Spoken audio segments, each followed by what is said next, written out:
이 시간 다 자리에서 일어나셔서 하나님의 말씀을 함께 읽겠습니다. 오늘 우리에게 주시는 하나님의 말씀은 구약 성경 느헤미야 8장 1절에서 12절의 말씀입니다. 구약 성경 느헤미야 8장 1절로 12절의 말씀입니다. 하나님의 말씀을 한 절씩 교독하여 읽겠습니다. 이스라엘 자손이 자기들의 성읍에 거주하였더니 일곱째 달에 이르러 모든 백성이 일제히 수문 앞 광장에 모여 학사 에스라에게 여호와께서 이스라엘에게 명하신 모세의 율법책을 가져오기를 청하매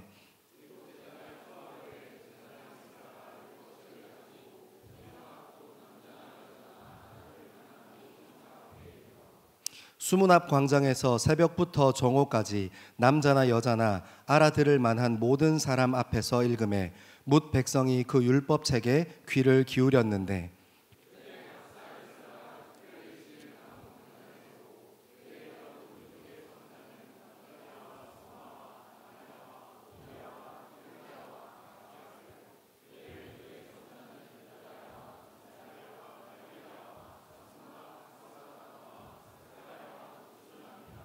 에스라가 모든 백성 위에 서서 그들 목전에 책을 펴니 책을 펼 때 모든 백성이 일어서니라.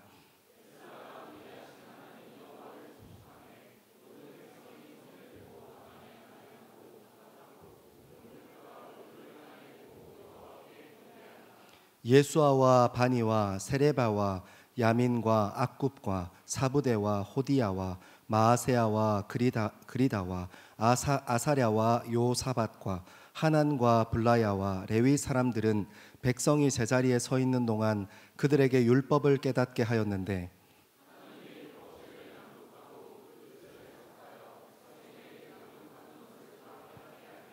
백성이 율법의 말씀을 듣고 다 우는지라. 총독 느헤미야와 제사장 겸 학사 에스라와 백성을 가르치는 레위 사람들이 모든 백성에게 이르기를 오늘은 너희 하나님 여호와의 성일이니 슬퍼하지 말며 울지 말라 하고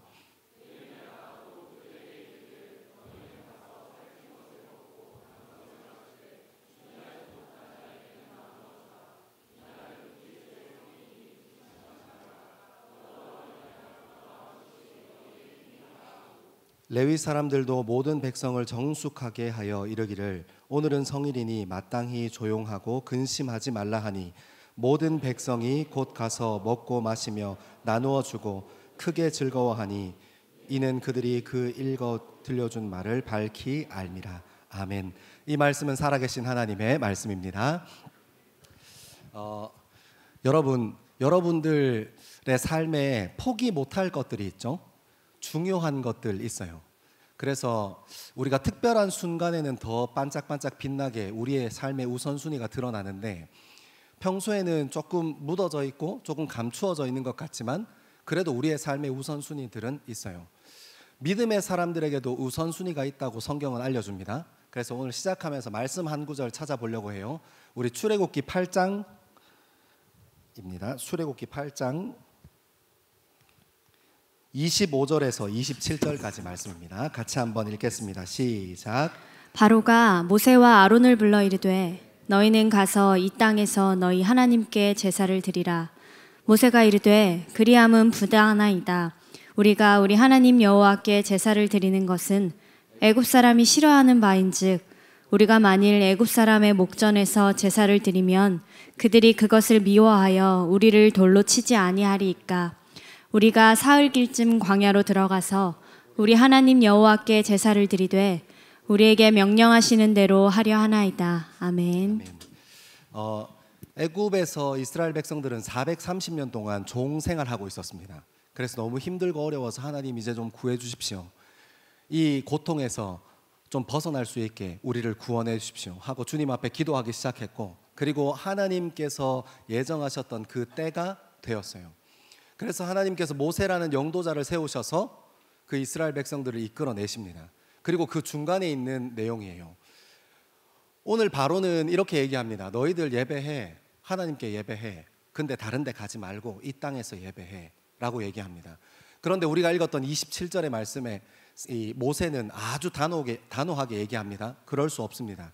우리가 사흘길쯤 떠나서 여호와 하나님을 예배하겠습니다. 여러분, 믿는 사람들이 가지고 있는 우선순위, 중심이에요. 어떤 중심입니까? 하나님을 예배하는데 그냥 예배하는 것이 아닙니다. 우리가 교회에 와 있는데 그냥 교회를 습관적으로 와 있는 것을 성경은 예배라고 얘기하지 않습니다. 무엇을 예배라고 합니까? 애굽 왕에게 절할 수밖에 없는, 바로 왕을 숭배할 수밖에 없는 애굽 땅이 아니라 하나님만 찾을 수밖에 없는 광야에 나가서 주님을 찾겠다는 겁니다. 다시 한번요, 이거 너무 중요하니까. 애굽 땅에서 그 애굽이 주는 안정감과 풍요로움 속에서 바로를 섬기는 그 가운데에서 하나님을 예배하겠다는 게 아니라 하나님 아니고는 아무것도 찾을 수 없는 광야에 가서 우리가 하나님을 찾겠다고 얘기하는 겁니다. 가장 우선순위 되는 거예요. 이스라엘 백성들은, 그리고 믿음의 사람들, 우리 믿음의 조상은 가장 중요한 것에 믿음을 두었습니다. 다른 것에 안정감 얻지 않고 예수 그리스도께 안정감 얻겠다는 믿음의 표현이고 하나님께서 기뻐 받으셨던 믿음입니다. 여러분, 우리 인생에도 중요한 것이 있어요. 어떤 사람들은 물질이 중요하고 어떤 사람들은 외모가 중요합니다. 어떤 사람들은 스펙이 중요하고 어떤 사람들은 내가 지금 어떤 위치에 있나, 직분을 가지고 있나 하는 자리를 중요하게 생각해요. 여러분, 그래서 우리 인생의 평소에는 잘 모르는 것처럼 이렇게 쭉 숨어 있고 잠잠히 있다가 우리 인생에 물질이 중요한 사람들은 물질의 문제가 터졌을 때 물질 앞에서 전전긍긍 합니다. 자리의 문제에 예민한 사람들은 자기 인생이 멀쩡할 때는 잘 모르는 것 같다가 어느 순간 자리에 문제가 생기면 또 전전긍긍 해요. 어떤 사람은 관계를 너무 중요하게 생각하고 자기 인생에 굉장히 중요한 것으로 받아들여서 관계에 문제가 생기면 또 그 앞에서 전전긍긍 합니다. 조금 안타까운 이야기지만 어떤 사람들은 물질도 자리도 관계도 그것보다 훨씬 더 중요한 것 있다고 얘기합니다. 무엇입니까? 자존심이요. 자기 자존심에 스크래치가 나버리면 그 다음부터는 그 사람은 뒤가 없습니다. 자기 자신을 건드리는 것 같은 문제, 자기 자존심을 건드리는 것 같은 문제에 전전긍긍 합니다. 여러분, 그런데 오늘 믿음의 사람들은 무엇이라고 얘기합니까? 인생의 문제 앞에서, 인생의 중요한 선택의 기로 앞에서 평소에는 잘 드러나지 않지만 위기의 상황에 문제 앞에서 반짝하고 드러나는 게 있어야 하는데 그게 무엇이라고 얘기합니까? 하나님을 기뻐하는 것, 하나님께 중심 삼기로 결정하는 것이라고 얘기합니다. 여러분, 저는 하나님께 중심 세우기로 결정하는 것이 예배라고 생각했습니다. 아멘 하세요? 하나님께 우리의 젊음을 세우기로 결단하는 것이 저는 예배라고 믿습니다. 예배 이외에 하나님 말씀 밖에서는 그 일은 어떠한 경우에도 일어나지 않습니다. 사랑하는 여러분, 저는 시작하면서 여러분들에게 한번 묻고 싶어요. 여러분의 우선순위는 무엇입니까? 세상의 가치를 따라 사는 사람들처럼 물질과 자리와 관계와 자존심입니까? 아니면 우리 믿음의 조상들처럼 내 우선순위는 누가 뭐라고 해도 하나님이지, 내 우선순위는 예배지 하고 자신 있게 얘기할 수 있는 사람입니까? 오늘 예배에 대해서 느헤미야의 말씀을 좀 따라 읽어 내려가면서 예배에 대해서 먼저는 그 믿음의 선배들이 세워갔던 예배를 함께 보기를 소망하고 더 나아가서는 우리 삶의 예배 회복이 있기를 간절히 소망합니다. 우리 1절의 말씀 같이 한번 읽겠습니다. 8장 1절입니다. 시작. 이스라엘 자손이 자기들의 성읍에 거주하였더니 일곱째 달에 이르러 모든 백성이 일제히 수문 앞 광장에 모여 학사 에스라에게 여호와께서 이스라엘에게 명령하신 모세의 율법책을 가져오기를 청하매. 아멘. 아멘. 여러분이 1절을 읽으면서 이 느헤미야 8장까지 왔으니까 저희가 주중에 큐티를 열심히 했다고 믿지만 또 8장까지 왔으니까 이렇게 배경이 어디까지 왔나, 우리가 지금 어디쯤 있나 하고 본문을 특정해야 되는 상황이 있지 않습니까? 그래서 한번 배경을 살펴보면 8장 1절에 보면 이런 표현이 있습니다. 이스라엘 자손이 자기들의 성읍에 거주하였더니. 근데 여러분, 우리가 조금 이상한 걸 발견해야 합니다. 왜냐하면 에스라 1장부터 8장의 내용은 성벽 건축에 대한 내용이거든요. 그러니까 예루살렘 땅, 하나님께서 허락하신 땅에 성벽을 짓는 겁니다. 근데 여러분, 성벽 건축이 언제 끝났냐면 6장 15절에 보면 성벽 역사가 52일 만인 엘루럴 25일에 끝났습니다. 그러니까 엘루럴, 여러분 잘 모르죠? 제가 그렇게 알려주잖아요. 6월입니다. 6월. 유대력으로 6월. 6월 25일에 성벽이 완전히 건축이 끝납니다. 그리고 7장 4절에 보면 이 성읍이 굉장히 강대했지만 그 주민은 적으며 가옥은 미처 건축하지 못하였습니다. 그러니까 우리가 이것을 통해 뭘 알 수 있냐면 6월 25일까지 성벽 건축이, 예루살렘 성벽 건축이 끝났습니다. 근데 그 성벽 안에 가옥이 아직 지어지지 않았어요. 근데 여러분, 이게 굉장히 중요한 것입니다. 가옥이 지어지지 않았다. 여러분, 성벽을 우리가 왜 짓습니까? 고대 사회로 돌아가서 한번 생각해 보면 그 고대 사회에 살던 사람들이 성벽을 왜 지어야 합니까?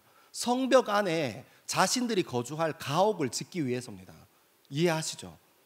성벽이 외적의 약탈과 외적의 침략, 외적하니까 일본 생각이 나네. 그거 아닙니다. 외부의 이방인들의 침략과 이 외부인들의 약탈로부터 지켜줄 수 있는, 자기들을 지켜줄 수 있는 성벽을 건축하는 겁니다.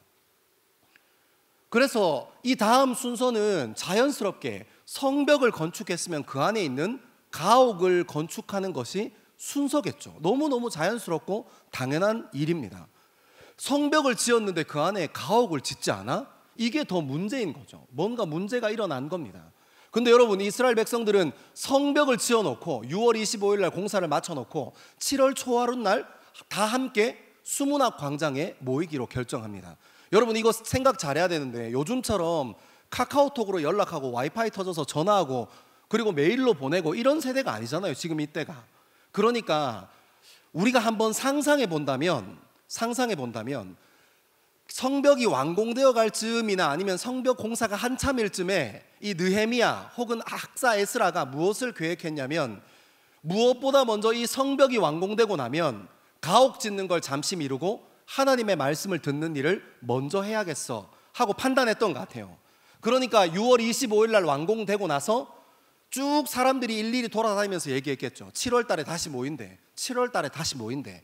다시 모여서 가옥 짓는데 아니 우리가 학사 에스라를 통해 하나님의 말씀을 듣기를 원해서 함께 모일 거야. 함께 모일 거야 하고 얘기합니다. 그래서 오늘 본문 1절에 이렇게 표현이 있습니다. 이스라엘 자손들이 자기들의 성읍에 거주하였더니, 그러니까 아직도 자기들의 성읍에 거주하면서 성벽 안에 함께 모여서 율법책 읽기를, 그리고 학사 에스라를 통해서 그 하나님의 말씀을 듣기를 원하는 겁니다. 여러분, 이게 너무너무 중요합니다. 왜 중요합니까?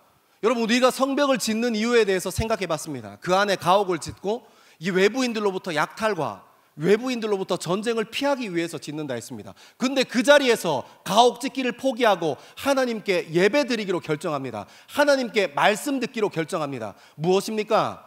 성벽이라는 이 안정감 속에서 내 삶을 세우기를 결단하지 않고 하나님의 말씀 위에서 세상을 살아갈 수 있는 지혜, 세상을 살아갈 수 있는 중심을 세우기를 원하고 있는 겁니다. 이해하죠? 알아듣고 있습니까? 오늘 바깥에 비 많이 옵니까? 우리 다들 막 맹한 표정으로 또. 여러분, 다시 이거 너무너무 중요한 거예요. 여러분, 우리가 우리 인생을 바라보면 어떻습니까?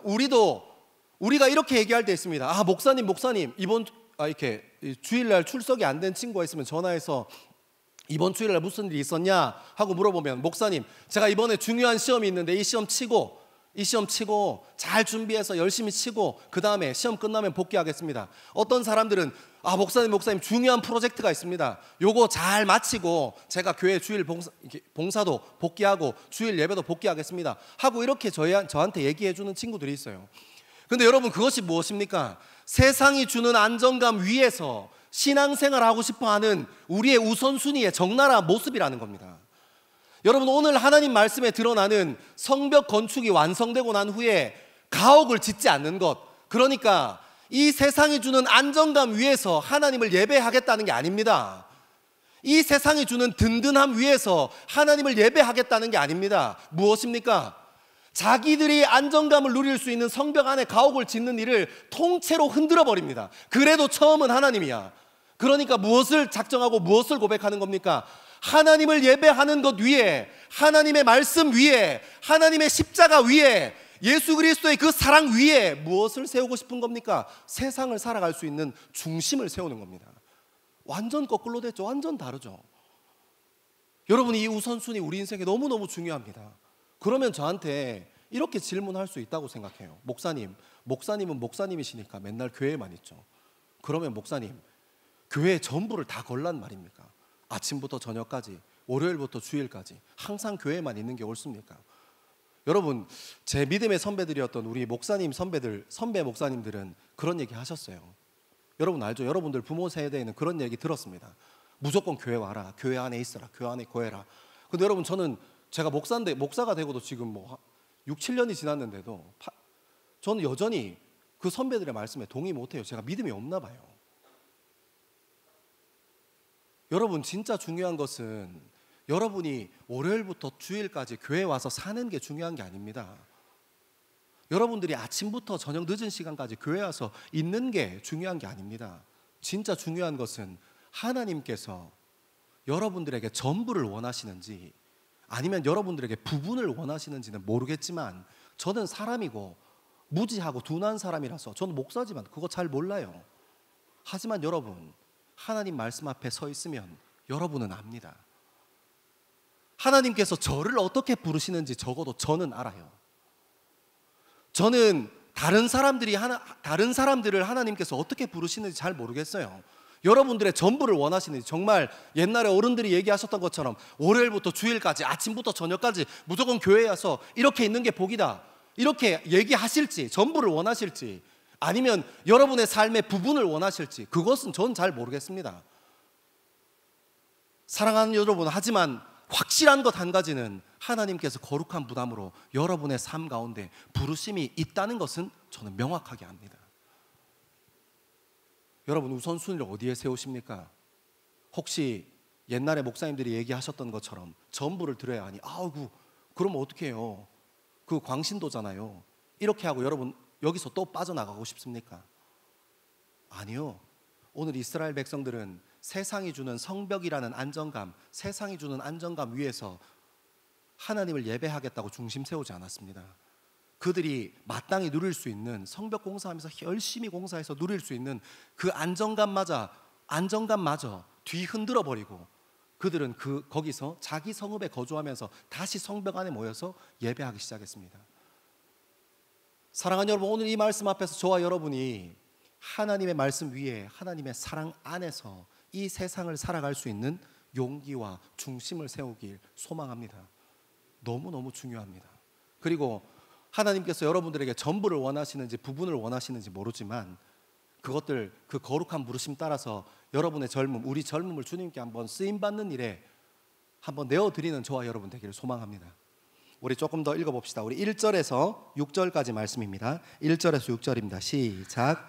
이스라엘 자손이 자기들의 성읍에 거주하였더니 일곱째 달에 이르러 모든 백성이 일제히 수문 앞 광장에 모여 학사 에스라에게 여호와께서 이스라엘에게 명령하신 모세의 율법책을 가져오기를 청하매, 일곱째 달 초하루에 제사장 에스라가 율법책을 가지고 회중 앞 곧 남자나 여자나 알아들을 만한 모든 사람 앞에 이르러 수문 앞 광장에서 새벽부터 정오까지 남자나 여자나 알아들을 만한 모든 사람 앞에서 읽음에 뭇 백성이 그 율법책에 귀를 기울였는데, 그때에 학사 에스라가 특별히 지은 나무 강단에 서고 그의 곁 오른쪽에 선 자는 마띠다와 스마와 아나냐와 우리야와 힐기야와 마아세야요, 그의 왼쪽에 선 자는 부다야와 미사엘과 말기야와 하숨과 하스바단이 스가랴와 무슬람이라.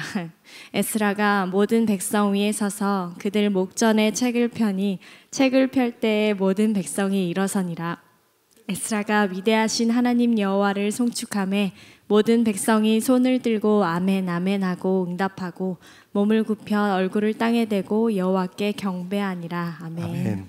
누구 목소리가 이렇게 예쁜가 했더니 경화 목소리였구만. 수고 많다. 고맙다 경화야. 우리 1절에서 6절까지에 제가 이렇게 말씀 묵상하고 연습장에 정리하다가 예배의 기초, 우리 신앙의 기초에 대해서 한 3가지 정도로 얘기하는 것 같아서 그거 한번 정리해 보고 싶어요. 첫 번째는 1절에 이스라엘에게 명하신 모세의 율법책을 가져오기를 청하매라는 표현이에요. 여러분, 무엇보다 하나님의 말씀이 우리 삶을 회복해야 하는 가장 큰 원동력이 된다는 것, 그리고 하나님의 말씀이 우리 젊음의 가장 큰 안정감이 된다는 것을 잊지 않게 되기를 소망합니다. 저는 이것을 어떻게 정리했냐면 영적 회복이라고 정리했어요. 여러분, 영적 회복이 너무너무 중요합니다. 우리 인생 전부가 달려있어요. 여러분, 제가 이렇게 얘기하면 또 저한테 이렇게 얘기할 수도 있을 겁니다. 제가 교회 열심히 다니는데요, 목사님. 제가 열심히 교회 다녀봤는데 관계의 문제는 여전히 그대로 있는데요. 직장 상사의 문제도 여전히 그대로 있고, 내가 하나님 앞에 예배 드리면 물질의 문제도 좀 풀어주시고 관계의 문제도 좀 풀어주시고 나쁜 직장 상사 어디 좀 잡아가시고 이렇게 해주셔야 되는 거 아닙니까? 목사님, 전사님, 여전히 내 삶의 문제는 예배를 20번, 10번, 1년에 50번 넘게 드리는데 내 인생의 문제는 여전히 그대로 있는데요. 여러분, 예배가 부적입니까? 사랑하는 여러분, 예배는 부적이 아닙니다. 여러분이 예배 한 번 더 드린다고 해서, 예배 10번 더 드린다고 해서 우리 인생이 변하는 것이 아닙니다. 우리 인생이 변하는 단 한 가지의 포인트는 영적인 회복에서 시작됩니다. 하나님 말씀이 우리 젊음에 들릴 때요. 여러분, 우리가 그럴 때 있잖아요. 내적인 회복이 있어서, 내적인 좀 풍성함이 있어서 좀 컨디션이 좋을 때는 웬만큼 옆에서 긁어도 우리 안 긁힙니다. 그러려니 아이고 또 하나님 저 사람 좀 불쌍하게 여겨주십시오, 이렇게 얘기할 수 있습니다. 근데 우리가 내적인 에너지가 고갈되어 있을 때는 어떻습니까? 조그만한 거 하나에도 급발진해버립니다. 네가 나한테 그랬어? 뭐 이렇게. 여러분, 영적 회복이 우리 인생에 가장 중요한 겁니다. 외적인 회복이 여러분 인생에 중요한 게 아니라, 직장이 되고 안 되고의 문제가, 여러분이 진급하고 안 하고의 문제가, 여러분의 학교 이름이 어디냐의 문제가 진짜 중요한 것이 아니라, 우리 인생의 진짜 문제는 영적 회복이 되지 않아서 우리 안에 그리스도의 사랑을 잃어버려서 민감한 것 때문입니다. 여러분, 우리 안에 그리스도의 사랑, 예수 그리스도의 은혜, 그 안에 거하는 사람은 여러분 우리가 이미 경험적으로 알고 있지 않습니까? 여러분들이 여기 앉아 있을 수 있는 이유가 무엇입니까? 외적인 변화가 하나도 일어나지 않지만 그럼에도 불구하고 여러분이 여기 앉아 있을 수 있는 이유가 무엇입니까? 여러분이 언젠가 하나님을 인격적으로 경험하는 그때에 영적인 회복을 주님 앞에 세워드리고 우리의 삶의 중심을 주님께 드리겠다고 결단했던 그때에 느꼈던 기쁨과 소망 때문 아닙니까? 여러분, 인생은 외적인 회복에서, 외적인 변화에서 그것으로 여러분의 인생이 변하지 않습니다. 우리 인생이 변하는 것은 딱 하나, 영적인 회복뿐입니다. 사랑하는 여러분, 그래서 이스라엘 백성들은, 우리 믿음의 선배들은 그것 알았어요. 그래서 사람들은 그 자리에 모여서 학사 에스라에게 모세의 율법책을 가져와서 낭독하게 합니다. 사랑하는 여러분, 영적 회복이 여러분 인생의 중요한, 여러분 젊음의 중요한 중심 되어지기를 소망합니다. 여러분, 영적 회복하는 일, 하나님 말씀을 가까이 읽는 일, 하나님 말씀 가운데 삶을 내어드리는 일에 함께 동참하고 함께 주님 앞에 중심 세우기를 소망합니다. 여러분, 저는 여러분에게 또 질문하고 싶어요. 여러분, 우리가 예배에 나와서 우리 공동체를 대표해서 글로리아도, 그리고 예수 찬미단도 앞에서 하나님 찬양하고 주님 이름 높여드리고 영광드립니다. 근데 전 여러분에게 질문하고 싶어요. 그것이 여러분의 고백이 맞습니까? 그냥 글로리아가 준비한 찬양으로 끝나지 않고, 찬미단이 준비한 찬양으로 끝나지 않고, 거기에서 쏟아지는 그 마음들과 가사의 고백들이 우리의 고백, 우리의 젊음의 고백이 맞냐고 묻고 싶은 겁니다.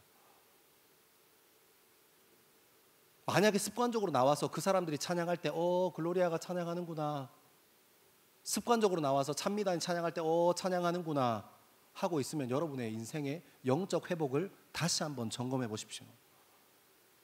여러분, 하나님 말씀 앞에 섰을 때 매일매일 삶에서 하나님 말씀 묵상하고 큐티하는 그 자리에서 여러분 어떤 사람으로 서 계십니까? 그 하나님 말씀이 우리의 삶을 흔들고 우리 젊음을 찌르고 우리 삶을 흔들어낼 만큼 능력이 있고, 내가 이렇게 살면 안 되겠구나 하는 경각심을 우리에게 주고 있습니까? 하나님 말씀이 하나님 말씀으로 우리 삶에 다가오시고 있습니까? 그냥 습관적으로 앉아 계십니까? 습관적으로 앉아 있다면 우리 영적인 회복이, 우리의 영이 주님의 사랑으로 충만한가, 은혜로 충만한가 다시 한번 돌아보게 되는 시간 되기를 소망합니다. 왜냐하면 이것은 누구와도 무엇과도 바꿀 수 없고 그 어떤 것과도 타협할 수 없는 우리 인생을 변하게 하는 가장 중요한 문제이기 때문입니다. 여러분, 제가 저희 큰아들한테 공부해라 합니다. 근데 여러분, 공부 안 하고 공부 잘할 수 있는 방법은 없습니다. 그래서 제가 저희 큰아들한테 공부해라 공부해라, 사실 그렇게 뭐라고 세게 안 합니다. 근데 여러분, 하나님의 말씀이 우리 삶을 변화시키는, 우리 인생을 가장 회복시키는 가장 근원적인 것인데, 여러분 다 한 번뿐인 인생 잘 살고 싶고 행복하게 살고 싶고 성공적으로 살고 싶잖아요.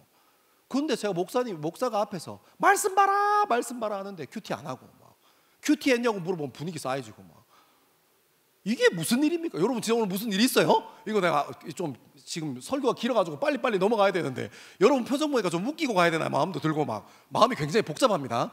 일단 넘어가겠습니다. 아무튼 중요한 것은 영적 회복이 우리 인생에 중요합니다.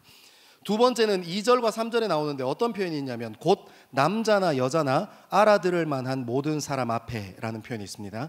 3절에도 그렇게 표현합니다. 남자나 여자나 알아들을 만한 모든 사람 앞에서 라는 표현이 있고, 4절에 보면 학사 에스라 주위에 이렇게 쭉 여러 사람이 서서 이렇게 서 있습니다. 왜냐하면 그때는 지금 저희처럼 마이크도 없고 스피커도 없는 시대니까 학사 에스라가 읽어주면 그것을 받아서 따라서 읽어줄 사람, 그리고 그걸 설명해 줄 사람이 필요했던 것 같습니다. 아무튼 이렇게 쭉 서 있습니다.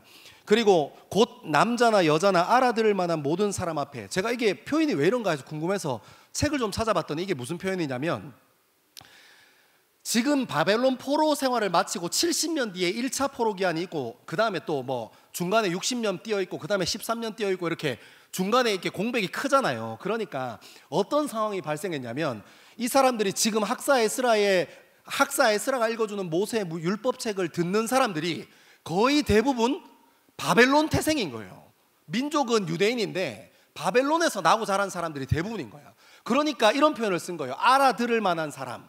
그러니까 히브리어, 그러니까 부모님들, 할아버지, 할머니들이 쓰는 요런 언어를 잊어버린 거지. 근데 그 중에 알아들을 만한 사람, 아니면 알아듣고 싶은 사람, 의지가 있었던 사람들이 다 모인 겁니다. 다 모여서 이 학사 에스라가 읽어주는 히브리어를 그 옆에 쭉 서 있던 사람들이 아람어로 번역해서 읽어주는 일들이 실제로 그때 있었다고 합니다. 아무튼 그렇게 이렇게 쭉 하나님의 말씀을 번역해서 읽어주는 일이 거기 있습니다. 여러분, 제가 그 생각했어요. 여기에 알아들을 만한 사람이 왜 서 있을 수 있었을까? 그러니까 바벨론에서 태어난 사람, 이거 거의 뭐 재미교포들한테 한국 전통 문화 설명해 주는 거랑 비슷한 거잖아요. 얘네들은 뭐 한국이 뭔지도 모르고 막 이런 한국말이 뭔지도 모르는데, 뭐 그런 상황에 있는 사람들한테 한국 전통 문화를 소개해 주는 것과 굉장히 비슷한 상황입니다. 그러니까 이 사람들이 왜 여기 서 있지 하고 한번 생각해 볼 만한 거예요. 그리고 옆에서 에스라 옆에 서 있는 사람들은 아람어로 그것을 번역해서 그 사람들이 알아들을 수 있도록 돕습니다. 제가 이 두 번째 포인트 묵상하면서 여러분, 신앙의 기초, 예배의 기초가 전 아주 중요한 거 발견했는데, 믿음의 동력자가 필요하다는 겁니다. 먼저는 학사 에스라 옆에서 함께 아람어로 번역해줬던 이 사람들, 동력자가 필요합니다. 학사 에스라가 아무리 탁월해도 동력자 없이 혼자 서 있을 수 없습니다. 여러분, 그런 의미로 전 여러분들이 너무 중요합니다. 여러분들에게 제가 부족한 부분을 여러분들에게 하나씩 띄어서 맡겨드리고 싶어요. 여러분들이 잘하는 걸로. 믿음의 동력자가 필요합니다. 그리고 알아들을 만한 사람들이 어떻게 거기에 서 있을 수 있었겠습니까? 믿음의 선배, 믿음의 동력자가 있었거든요. 어떤 믿음의 동력자가 있었겠습니까? 먼저는 부모님들이었겠죠. 이 사람들이 왜 거기 꾸역꾸역 나와서 서 있을 수 있었겠습니까? 종생활하고 있는데, 비참한 생활을 하고 있는데 부모님들의 중심이 꺾이질 않는 겁니다. 어디서부터 꺾이질 않아요? 하나님으로부터 꺾이질 않는 겁니다. 종으로 바벨론에서 포로 생활하고 종으로 생활하고 있는데, 좋은 믿음의 선각자들, 좋은 믿음의 선배들이 그 마음의 중심과 그 마음의 생각들이, 그 마음의 철학들이 꺾이지 않는 겁니다. 하나님을 향해서 세운 그 마음의 중심이 바벨론의 화려한 문화, 풍성한 것들, 이것으로부터 꺾이지 않는 겁니다. 믿음의 선배들, 그러니까 여기 서 있는 사람들이 얼마나 궁금했겠습니까? 도대체 우리 아버지는 어떤 하나님을 경험했기에 이렇게 열악한 종생을 하면서도 꺾이지 않는 삶을 사시나, 저 선배는 어떤 삶을 살았길래, 어떤 하나님을 경험했길래 도대체 종으로 살면서도 꺾이지 않는 신앙을 가지고 있었는가 하는 것들 너무 궁금했겠죠. 그래서 2세대 사람들이, 거기에서 알아들을 만한 사람들이 함께 모여서 하나님이란, 여호와 하나님이 누구인지를 듣고 있는 겁니다. 사랑하는 여러분, 교회 선배 되지 말고, 특히 남자분들 교회 오빠 되지 마시고 믿음의 동력자, 믿음의 선배 되기를 소망합니다. 우리 자매들도 교회 다니는 언니, 교회 다니는 누나 되지 마시고 믿음의 선배, 믿음의 동력자 되게 되기를 소망합니다. 여러분, 이거 너무너무 중요합니다. 여러분, 믿음의 동력자가 있는 것이 얼마나 큰 복인지 몰라요. 우리 조금 더 읽어보면, 조금 더 생각해보면 5절과 6절에 보면 이런 표현이 있습니다. 에스라가 모든 백성 위에 서서 그들의 목전에 책을 펴니 책을 펼 때 모든 백성이 일어서니라. 그리고 6절에 보면 에스라가 위대하신 하나님 여호와를 송축하며 모든 백성이 손을 들고 아멘 아멘 하고. 여러분, 이 표현 앞에 또 어떤 표현이 있냐면 3절에 보면 수문 앞 광장에서 새벽부터 정오까지라는 표현이 있어요. 그러니까 여러분, 7월달 딱 되자마자 사람들이 작정하고 하나님 말씀 들으려고 자신들이 가옥을 짓는 안정감을 포기하고 그 자리에 다 모인 겁니다. 새벽부터요. 새벽부터 그 자리에 모였습니다. 정오까지 하나님을 말씀을 듣는데 앉아서 그 말씀을 들을 수 없어서 그 긴 시간을, 여러분 새벽부터 정오까지 들으려면 몇 시간이나 들어야 되겠습니까? 미니멈 6시간 아닙니까? 그 짧지도 않은 그 긴 시간을 학사 에스라와 그 옆에서 학사 에스라를 돕는 사람들이 하나님의 말씀을 낭독할 때, 하나님 말씀이 쏟아질 때 그냥 들을 수 없어서 그 자리에서 일어나는 겁니다. 그리고 하나님의 말씀이 선포되고 그 옆에 있는 사람들, 레위 사람들에게 의해서 해석되어지고 그 말씀이 어떤 의미가 있는지, 그 부모님이 들었던, 꺾이지 않았던 부모님이 들었던 그 말씀, 믿음의 선배들이 들었던 그 꺾이지 않는 그 말씀을 들을 때 그 말씀에 화답하는 마음으로 아멘 아멘 하고 그 자리에서 자세를 낮추고 엎드리는 겁니다. 여러분, 고대 사회에 엎드리는 것은 패전한 장수나 하는 일입니다. 승자 앞에서 패배한 나라의 장수가 자기의 몸을 낮추고 엎드리는 겁니다. 그리고 목을 탁, 아니면 이제 그때부터 노예 생활 시작하는 거죠. 여러분, 이것이 무엇입니까? 하나님 앞에 주도권을 다 내어드리는 겁니다. 모든 주도권을 주님 앞에 온전히 내어드리는 겁니다. 여러분, 예배의 비밀이 어디 있습니까? 신앙의 비밀이 어디 있습니까? 주도권이 하나님께 있다는 믿음에서부터 출발하는 겁니다. 아멘 하시죠? 여러분, 주도권이 우리에게 있는 것 아닙니다. 우리의 의지로 주님 앞에 예배 드리는 거 아닙니다. 하나님께서 우리를 부르셨기 때문에 주님 앞에 예배하는 겁니다. 하나님께 두 손 두 발 다 들고 온전히 주님께 예배 드리기 위해서 우리 마음과 삶을 드리는 겁니다. 여러분, 그런 너무너무 아름다운 이야기가 또 어디 나오냐면 누가복음에 나오는데요. 누가복음 7장 같이 한번 읽겠습니다. 누가복음 7장 37절과 38절입니다. 시작. 그 동네에 죄를 지은 한 여자가 있어 예수께서 바리새인의 집에 앉아 계심을 알고 향유 담은 옥합을 가지고 와서 예수의 뒤로 그 발 곁에 서서 울며 눈물로 그 발을 적시고 자기 머리털로 닦고 그 발에 입 맞추고 향유를 부으니. 아멘. 아멘. 여러분, 예수님 앞에서 죄 지은 여인이 하나님을 예배하는 장면입니다. 어떻게 합니까? 자기의 자세를 낮추는 겁니다. 전부를 낮추는 겁니다. 그리고 향유를 붓고 그 발에 자기 머리털로 닦아주기 시작하는 겁니다. 주도권을 온전히 내어드리는 겁니다. 여러분, 이 주도권을 내어드리는 것 언제 가능합니까? 사랑할 때 가능합니다.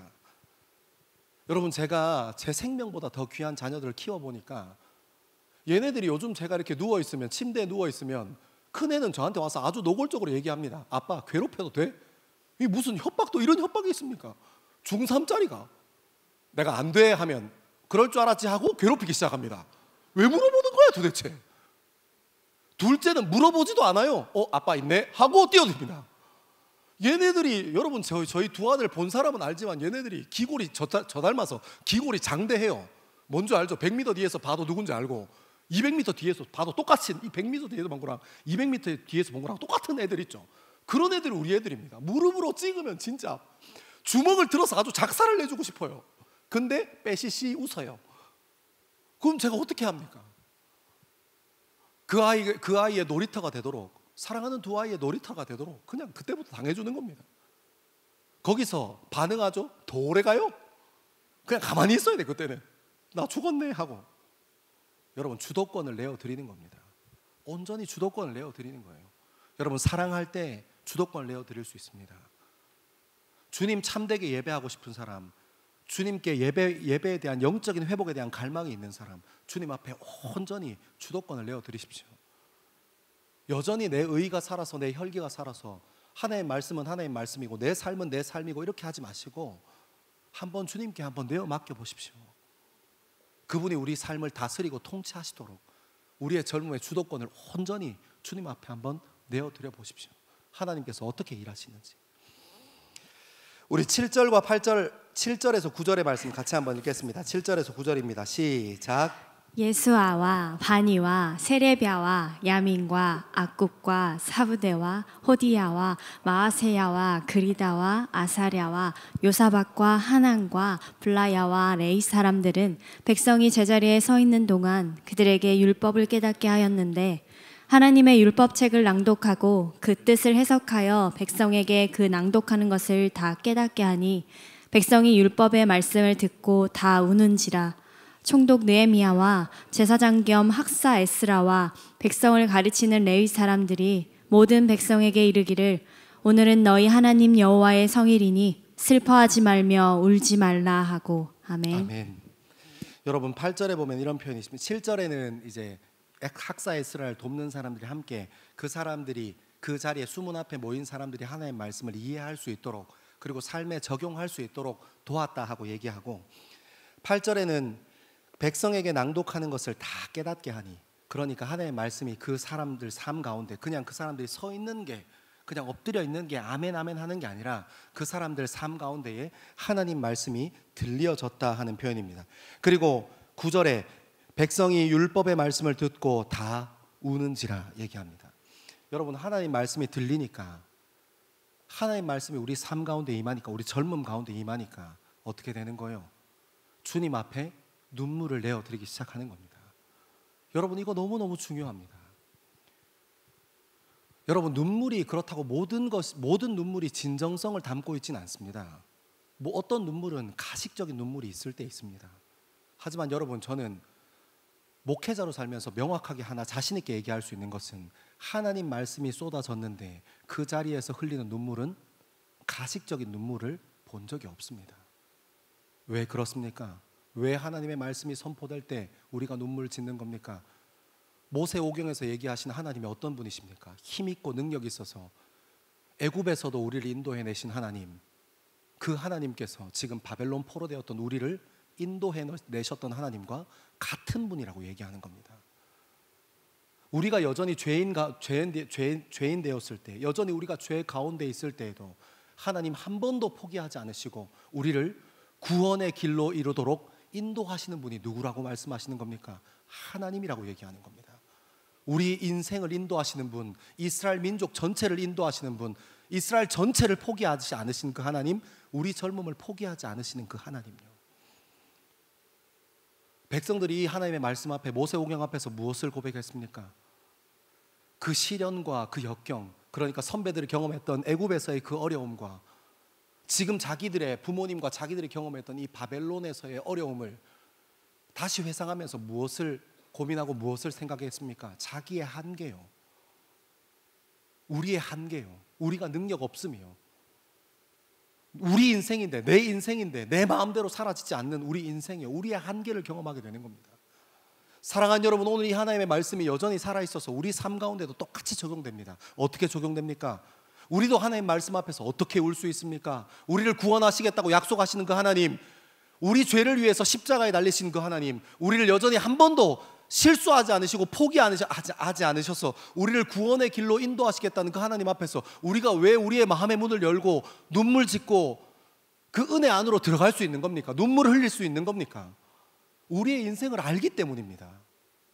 여러분, 그런 의미로 우리 삶에 찾아오는 시련과 고난, 애굽과 같은 시련, 바벨론과 같은 고난이 우리 한계를 알게 해주고 우리가 할 수 없는 것을 하나님께서 하신다는 것을 알게 하신다는 측면에서 생각해 보면 우리에게 시련이 나쁜 것만은 아닙니다.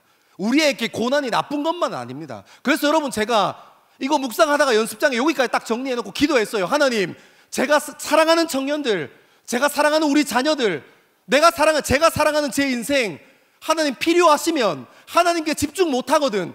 내 혈기가 더 크게 나오고 예배 가운데 감동을 잃어버려서 기도해도 눈물이 나오지 않고 하나님 말씀 앞에 섰는데 감동이 없고 은혜가 없거든. 주님, 저를 광야로 좀 넣어주십시오. 우리의 젊음을 하나님 시련으로 좀 넣어주십시오. 여러분들 위해서 그렇게 기도했다고요. 별로 감동이 없군요. 아주 그냥 폭삭 힘들어 버려라. 아주 그냥. 사랑하는 여러분, 교회 나와서 아픈 거 고침받고만 싶습니까? 힘든 거 처리되고만 싶습니까? 아니요, 그렇지 않습니다. 여러분, 그런 것 통해서 하나님께서 그런 시험을 우리에게 허락하신 이유가 무엇입니까? 거기서 내 한계를 알면 됩니다. 내가 해보겠다고 다 덜덜 뛰지 않고, 내가 해보겠다고 막 혈기 부리지 않고, 그거 주님께 맡겨드릴 수 있으면 그것으로 그 광야는 오케이, 하나님 합격이라고 얘기하십니다. 입술은 맨날 교회 와서 주도권을 교회 주님께 내어드리고, 우리 인생의 중심이 하나님이고 하나님의 말씀이 우리의 인생을 다스리고, 하지만 여러분, 정작 우리의 시련에, 우리의 그 관계의 문제, 우리의 시련과 광야의 문제에서 우리가 뭘 붙잡고 있습니까? 다 우리 혈기, 내가 할 수 있는 것, 왜 하나님 이거 안 고쳐주십니까? 왜 하나님 이거 회복시켜 주시지 않습니까? 이러고 있는 게 우리 모습 아닙니까? 그거 아니라는 거예요. 사랑하는 여러분, 영적인 회복을 위해서 저와 여러분의 삶이 광야에 처박혔으면 좋겠어요. 저는 정말이요. 그냥 교회 왔다 갔다 하고 시련 없이, 아픔 없이, 여러분, 그거 신앙생활 아닙니다. 내가 할 수 있어, 여전히 살아있는 혈기 가지고, 아닙니다. 그거 아닙니다. 성경은 줄기차게 한결같이 우리에게 얘기합니다. 하나님이 우리를 구원하시는 겁니다. 우리의 노력과 우리의 젊음과 우리의 기도가 그것이 우리 인생을 구원으로 이끄는 게 아니라, 하나님이 우리 인생을 사랑하셨고, 하나님이 그 계획도 세우셨고, 하나님이 우리 인생을 구원하시는 겁니다. 아멘. 여러분, 중요합니다. 중요합니다.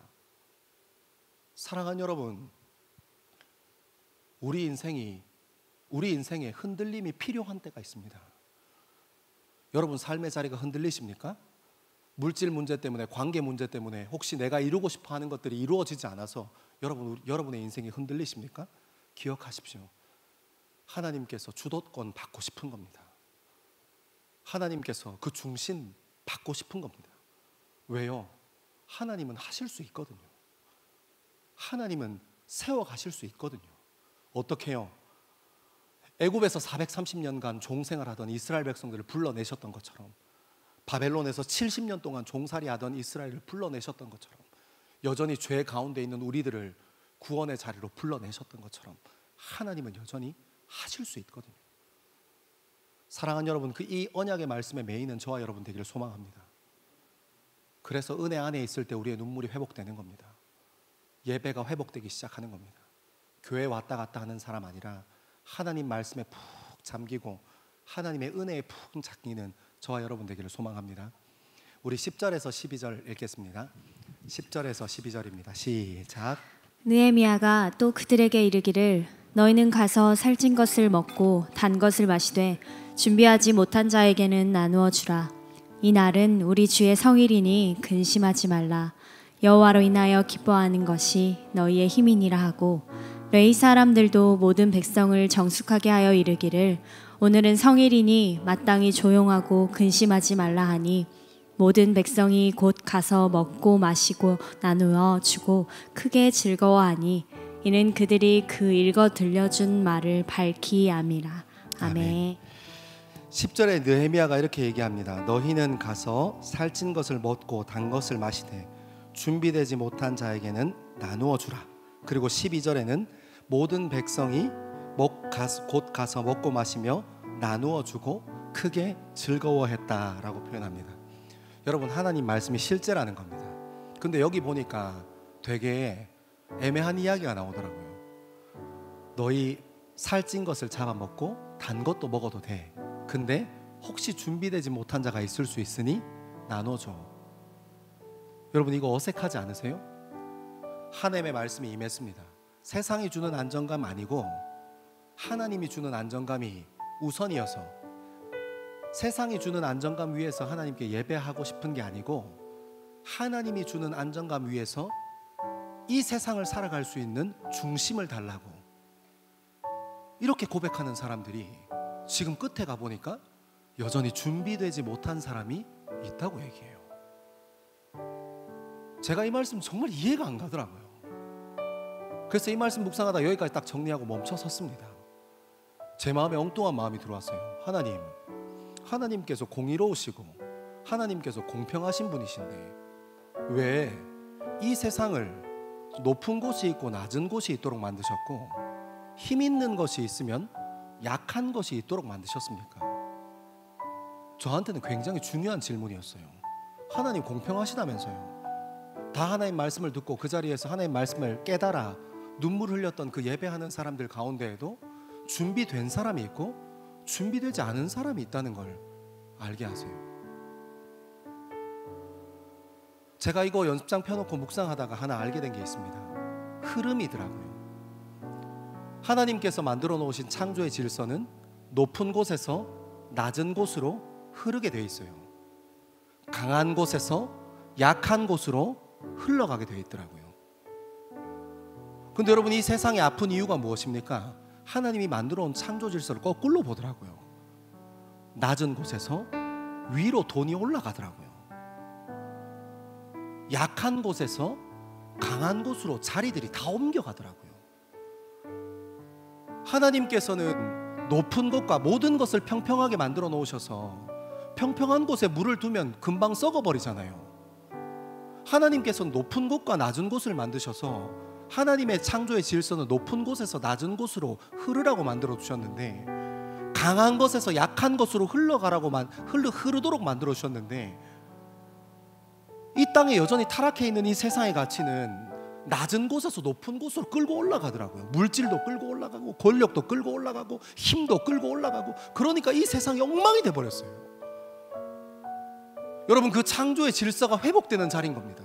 느헤미야가 이제 그만 울어라, 이제 그만 울어라, 우는 걸로 끝나면 안 된다. 하나님 말씀에 은혜 받은 걸로 끝나면 안 된다. 이제 너희 삶의 자리로 돌아가야 할 것인데, 어떤 삶의 자리입니까? 우리가 가지고 있는 강한 것이 있으면, 우리가 가지고 있는 높은 곳이 있으면 나누어 주라. 사랑하는 여러분, 전 여러분들에게 두 가지 얘기하고 마치고 싶습니다. 첫 번째는 세례입니다. 제가 청년 공동체 담당하는 목사로 있는 동안은 아무한테나 세례 주고 싶은 마음이 없어요. 세례가 무엇입니까? 여러분, 이혼은 하는 사람이 있지만 세례는 세례 안 받은 걸로 물르는 사람이 없어요. 여러분 인생에 너무너무 귀하고 중요한 일이에요. 근데 왜 나이가 되니까, 때가 됐으니까 받으려고 하세요? 여러분, 세례가 무엇입니까? 첫 번째는 하나님을 향한 바른 신앙 고백이 있는 겁니다. 두 번째는 무엇입니까? 예수님께서도 세례 요한에게 세례를 받으셨어요. 어떤 의미입니까? 세례 요한 공동체의 일원이 된다. 그러니까 세례 받는 것은 먼저는 하나님께 바른 신앙 고백이 있는 것이고, 나아가서 두 번째는 공동체의 일원이 되는 거예요. 근데 여러분, 공동체의 일원, 그러니까 우리 더스토리 청년 공동체의 아픔과 힘듦과 어려움의 무게를 함께 나누어지고자 하는 마음이 없는 사람이 세례를 받는 게 무슨 의미가 있냐는 거예요. 평생 한 번밖에 받을 수 없는 세례인데, 이거는 물릴 수도 없는 건데. 여러분, 이 세례 받는 것을 통해서 어떤 일들이 일어나는 겁니까? 우리 공동체의 아픔을 위해서 함께 그 아픔을 짊어지겠다고 결단하는 거예요. 여러분, 세례는 그냥 시간 됐다고 받는 거 아닙니다. 그리고 이 공동체 안에서 하나님께 바른 신앙 고백을 드리는 한 사람으로 살아가겠다는 약속입니다. 여러분, 세례를 가볍게 여기지 않게 되기를 소망합니다. 여러분, 이 세례라는 높은 곳, 세례라는 하나님께서 부어주신 힘이 우리 공동체를 섬기고 세워가는 일에 쓰임받게 되기를 소망합니다. 두 번째는 오늘 우리가 함께 드렸던 청년 발전 헌금이에요. 여러분들이 헌금 많이 한다고 해서 제 월급이 늘어나지 않습니다. 저는 딱 하나뿐이에요. 하나님께 드리는 연습하고 그 하나님께 드려진 물질이 우리 청년 공동체에 흘러가게 되기를 소망하는 거예요. 여러분, 그래서 저 돈 많이 필요해요. 여러분들 위해서 쓸 데가 많거든요. 헌금하세요. 제가 안 가져갈 테니까. 아멘 하세요. 헌금 얘기하니까 갑자기 돈 얘기하니까 아멘 한 사람이 없어지네. 에헤이. 중요합니다. 이거 중요해요. 너무너무 중요합니다. 먼저는 하나님께 내 신앙의 고백, 내 중심을 드리는 것, 훈련하는 거 너무너무 중요합니다. 그게 1,000원이 됐든 10,000원이 됐든 10,000만원이 됐든 100만원이 됐든 중요합니다. 제가 여러분들한테 헌금 많이 하라고 합니까? 저는 그런 얘기 안 합니다. 헌금 하는 게 중요한 거예요.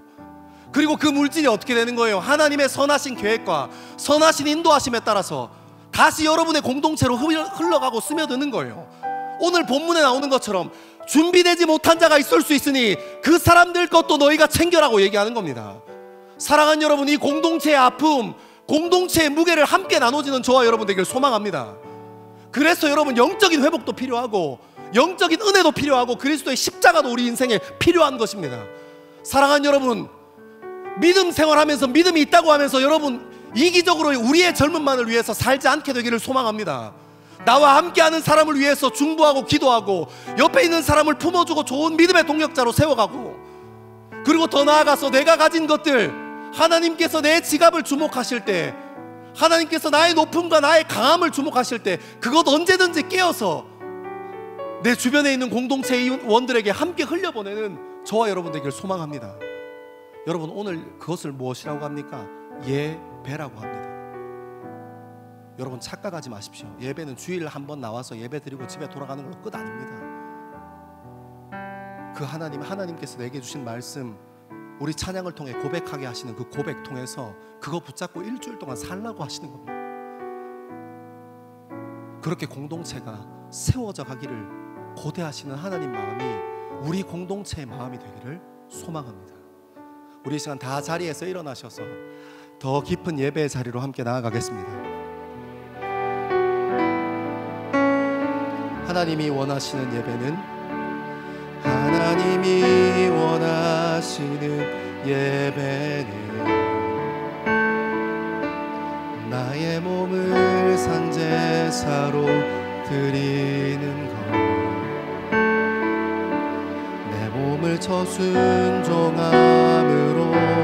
거룩하고 받으실 만한 산제사로 드리는 것, 하나님이 찾으시는 예배는 상하고 동행하는 나의 마음, 가난한 마음으로 나아가 회개하며 그의 앞따라 참된 열매 맺는 삶, 신령과 진리로 드리는 예배,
거듭난 생명으로 주님과 사귀면서 주님을 따라가고 내 모든 것을 다하며 믿음으로 주님과 우리 한 번만 더 우리의 입술로 주님께 고백해 올려드리겠습니다. 신령과 진리로 드리는 예배는 거듭난 생명으로 주님과 사귀면서 주님을 따라가고 내 모든 것을 다하며 믿음으로 주님과 우리 마지막으로 한 번만 더 고백합시다. 주님, 이것이 우리 젊음의 고백입니다. 신령과 진리로 드리는 예배는 거듭난 생명으로 주님과 사귀면서 주님을 따라가고 내 모든 것을 다하며 믿음으로 주님과 함께 걷는 삶. 사랑하는 젊은 그리스도인들이 이 시간 결단하며 함께 기도하기를 소망합니다. 우리의 젊음은 어디 위에 안정감을 두고 있습니까? 이 세상의 가치 위에 하나님을 예배하는 안정감 두고 있습니까? 아니면 하나님 말씀 위에 이 세상을 살아갈 중심을 두고 있습니까? 사랑하는 여러분, 안정감을 이 세상의 가치에 두지 아니하고 살아계신 예수 그리스도의 십자가 위에 두는 저와 여러분 되기를 소망합니다. 그 무엇보다도 영적인 회복, 그리고 믿음의 동역자들과 그리고 우리의 삶의 갈급함을 회복하고 주님을 깊이 사랑하고 전심으로 사랑하는 그것 위에 우리의 삶의 중심을 세워드리기를 소망합니다. 우리의 삶의 젊음이 하나님을 예배하는 것 위에 회복되어지고 하나님을 예배하는 것 위에 우리의 삶의 중심이 세워져 오롯이 우리의 젊음이 주님께 내어드릴 수 있는 그런 놀라운 젊음 될 수 있기를 기도하며 기대하며 이 시간 주의 세 번 크게 이름 외치고 함께 기도하겠습니다. 주여, 주여, 주여.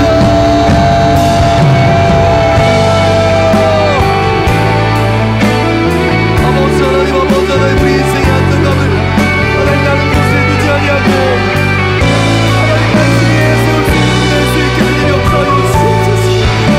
하나님 무엇보다도 영적 회복이 우리의 삶을 감싸고 하나님 믿음의 동력자를 세워가고 믿음의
우리 이 시간 성령 하나님을 의지하며 깊은 기도의 자리로 함께 나아가기를 소망합니다. 여러분, 예배의 중심이 어디 있습니까? 예배의 주도권이 어디 있습니까? 하나님, 영적인 회복, 하나님과의 관계를 회복하기 위해 하나님 이 시간 우리의 젊음을 광야로 이끌어 주십시오. 시련의 자리, 하나님께서 하나님과의 관계 회복에 우리 인생의 시련의 자리가 필요하시다면 주님, 우리를 시련의 자리로 인도하여 주십시오. 예배를 부적처럼 생각하지 않고 우리 삶의 주도권을 온전히 주님 앞에 내어드리니 주님, 우리 예배를 받아주십시오. 우리 더 나아가서 하나님께서 꿈꾸시는 공동체, 하나님께서 꿈꾸시는 우리 젊음을 위하여 준비하지 못한 자들 위해 함께 나누고 나의 강함과 나의 높음을 그들 위하여 내어주기를 서스럼 없이 감당할 수 있는 우리 공동체 되기를 소망하며 우리 이 시간 깊은 기도의 자리로 함께 나아가겠습니다. 기도하겠습니다. 살아계셔서 역사하신 아버지 하나님, 하나님 공동체에 맡겨주신 우리 젊은 그리스도인들이 그들을 올바로 세워가는 일에 쓰임받을 수 있게 주님 도와주시고 주님을 더 알아가는 것, 모든 것을 사랑으로 품고 세워갈 수 있는 것을 우리 삶 가운데 능력할 수 있게 주님 인도하여 주시옵소서. 하나님 우리 인생 하나님 앞에 바르게 선 인생 될 수 있게 주님 인도하여 주시옵소서. 주도권을 온전히 주님 앞에 내어드립니다. 주님 앞에 엎드립니다. 겸손한 모양으로 나아갑니다. 주님 인도하여 주옵소서. 아버지 하나님, 우리의 삶 가운데 함께하여 주시고 주님 인도하시는 젊음을 세워갈 수 있게 주님 인도하여 주시옵소서. 하나님을 더 알아가는 것, 거듭난 구원을 통하여 주님을 기뻐하는 것이 우리 인생 될 수 있게 주님 인도하여 주시고 하나님의 마음으로 세워가는 일에 부족함 없도록 하나님 우리를 인도하여 주시옵소서. 하나님, 우리 삶의 우선순위가 하나님이 계시고 하나님 바라보는 일에 부족함 없도록 하나님 우리 인생을 사용하여 주시옵소서. 아버지 하나님, 우리의 삶을 붙잡아 주시옵소서. 우리 젊음의 예배가 회복되어질 수 있게 주님 인도하여 주시옵소서. 사랑하는 하나님, 우리의 젊음이 어디에 안정감을 누리고 있는지 돌아보게 하시고 이 세상의 안정감을 누리고 주님께 중심 세우려 한다면 우리의 마음을 돌이켜 하나님 말씀 위에 중심 삼고 이 세상을 살아갈 수 있는 지혜를 허락하여 주시옵소서. 우리 인생을 외적인 회복에 목매어 살지 아니하고 영적인 회복을 꿈꾸는 일에 하나님의 말씀으로부터 우리의 삶을 세워가는 일에 하나님의 말씀으로부터 부흥이 시작되는 일에 마음 쏟을 수 있게 주님 인도하여 주옵소서. 교회를 왔다 갔다 하는 교회의 선배가 아니라 영적인 믿음의 선배 될 수 있게 주님 인도하여 주시고 우리 공동체 안에 믿음의 동력자들 세우셔서 좌로나 우로나 치우치지 아니하도록 하나님 인도하여 주시옵소서. 하나님, 우리 젊음의 주도권을 주님께 내어드립니다. 우리가 할 수 있다, 우리 노력으로 가능하다가 아니라 성경 말씀이 한결같이 이야기하는 하나님이 능력이다, 하나님이 사랑이다, 하나님께서 우리를 인도하신다는 그 믿음 위에 우리의 삶을 세워갈 수 있도록 온전한 주도권을 주님께 내어드립니다. 사랑하는 하나님, 예배 가운데 눈물이 회복될 수 있게 주님 인도하여 주옵소서. 성전에 나와서 드리는 예배 가운데에도 눈물을 회복시켜 주시고 우리의 삶의 자리에서 매일 주의 말씀 묵상하고 주님 말씀 앞에 서 있을 때 우리 입술에, 우리 기도에, 우리가 말씀 묵상하는 그 자리에 눈물을 회복시켜 주옵소서. 하나님의 사랑 안으로, 하나님의 은혜 안으로 들어가는 우리 젊음 될 수 있도록 주님 인도하여 주시옵소서. 하나님, 특별히 기도하는 것은 공평하지 않은 이 세상에서 누구는 강한 자로, 누구는 높은 자로, 누구는 약한 자로, 누구는 낮은 자로 하나님께서 불러오셨는데 내가 가지고 있는 강함, 내가 가지고 있는 높음을 공동체와 함께 나눌 수 있는 우리 젊은 그리스도인들 될 수 있게 주님 인도하여 주시고 일주일에 한 번 예배가 여기서 끝나는 것 아니라 삶의 자리로 돌아가 하나님께서 허락하신 귀한 하나님의 사람들을 품고 세워가는 일에 쓰임받는 우리 젊음 될 수 있도록 하나님 인도하여 주옵소서. 감사합니다. 이 모든 말씀을 우리 예배를 회복시키기를 소망하시는 예수 그리스도 이름 받들어 기도합니다. 아멘. 주님 한 분을 우리 인생의 안정감으로 삼고 예수 그리스도의 십자가를 우리 인생의 유일한 안정감으로 고백하는 젊은 그리스도인들 위해, 그리고 예배를 사모하여 함께 예배의 자리를 지키는 하나님의 백성 위에 하나님께서 선포하신 복을 선언합니다. 여호와는 내게 복을 주시고 너를 지키시기를 원하며, 여호와는 그의 얼굴을 내게 비추사 은혜 베푸시기를 원하며, 여호와는 그의 얼굴을 내게로 향하여 드사 평강 주시기를 원하노라. 아멘.